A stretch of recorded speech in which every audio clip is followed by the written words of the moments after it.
नमस्कार, good morning. सकाळचे 8 वाजता बुलेटिनमध्ये तुम्हा सर्वांचं स्वागत। मी कल्याणी दीक्षित। बुलेटिनची सुरुवात करूयात खराच्या बातमीने। खराची सध्या एसआयटी चौकशी सुरू आहे आणि या चौकशीतून अनेक धक्कादायक खुलासे समोर आल्याची माहिती मिळते। भोंदू अशोक खराच्या चौकशीत धक्कादायक खुलासे झालेत। खरातवर आतापर्यंत एकूण 12 गुन्हे दाखल आहेत। सध्या त्याची एसआयटी चौकशी सुरू आहे आणि त्यातून अनेक धक्कादायक माहिती समोर आली।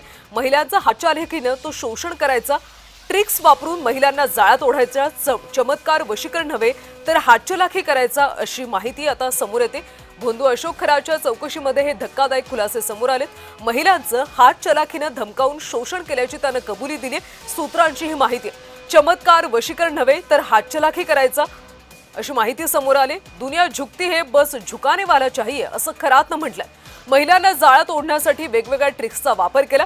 खरातनं ट्रिक्सला विज्ञानाचं नाव दिल्याची सूत्रांची माहिती आहे। खराच्या काळा कारनाम्यामध्ये कुणाची मदत होती याचा तपास आता सुरू करण्यात आला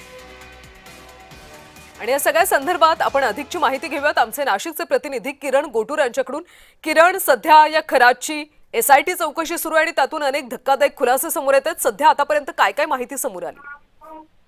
कल्याणी, दिवसेंदिवस या संपूर्ण प्रकरणाची व्याप्ती वाढत आहे आणि अत्यंत धक्कादायक खुलासे होताना आपल्याला बघायला मिळते।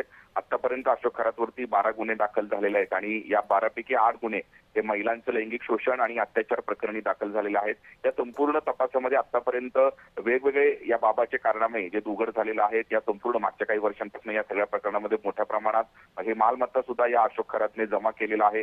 या सगळ्या आर्थिक व्यवहारांबाबत सुद्धा इन्कम टॅक्स चौकशी करत आहे आणि या सगळ्या या अशोक खराच्या प्रकरणाची म्हणजे मालमत्ताची चौकशी करण्यासाठी खास जे ईडीने सुद्धा आता काल मुंबईमध्ये गुन्हा दाखल केलेला आहे। अशा पद्धतीची जी कारवाई आहे किंवा तपासाला वेग येत असताना आता अशोक खरातने या संपूर्ण जे एसआयटी चौकशीमध्ये अनेक धक्कादायक खुलासे केल्याचं आपल्याला बघायला मिळते। मी कुठलाही चमत्कार करत नव्हतो, फक्त महिलांना ते धमकून असेल किंवा जे हात चालकीने मी अशा पद्धतीचं महिलांचं शोषण केलेलं आहे किंवा महिलांना मी माझ्या जाळ्यात ओढलेलं आहे अशा पद्धतीची एक धक्कादायक कबुली त्यांनी दिलेली आहे। मी कुठल्याही पद्धतीचं चमत्कार असेल किंवा अन्य गोष्टी केलेल्या नाही, फक्त जे हात चालकी करून अशा पद्धतीच्या लोकांना वेगवेगळ्या पद्धतीने गंडा घातलेला आहे असं स्वतःच त्यांनी एकूणच कबुली दिल्याची माहिती सूत्रांनी जे इथे दिलेली आहे। मागच्या काही दिवसांपासून या संपूर्ण प्रकरणी अशोक खराची चौकशी सुरू आहे आणि त्या चौकशीमध्ये जे अशोक खरातने ही धक्कादायक कबुली दिल्याचं एकूणच सूत्रांनी माहिती दिलेलं आहे। आज या सगळ्या प्रकरणी एसआयटी कडनं सुद्धा एक पत्रकार परिषदेचं आयोजन करण्यात आलेलं आहे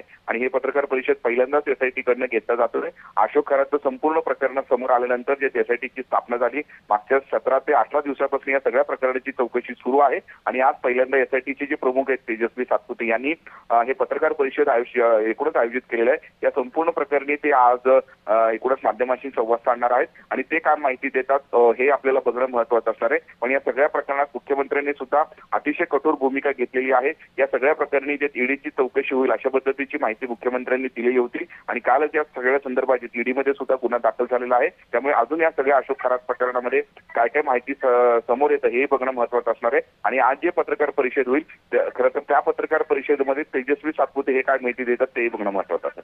नक्कीच किरण, त्यामुळे सध्या चौकशीतून धक्कादायक खुलासे समोर येत आहेत। आज एसआयटी पत्रकार परिषदेतून नेमकी काय माहिती देते ते पाहणं सुद्धा महत्त्वाचं आहे।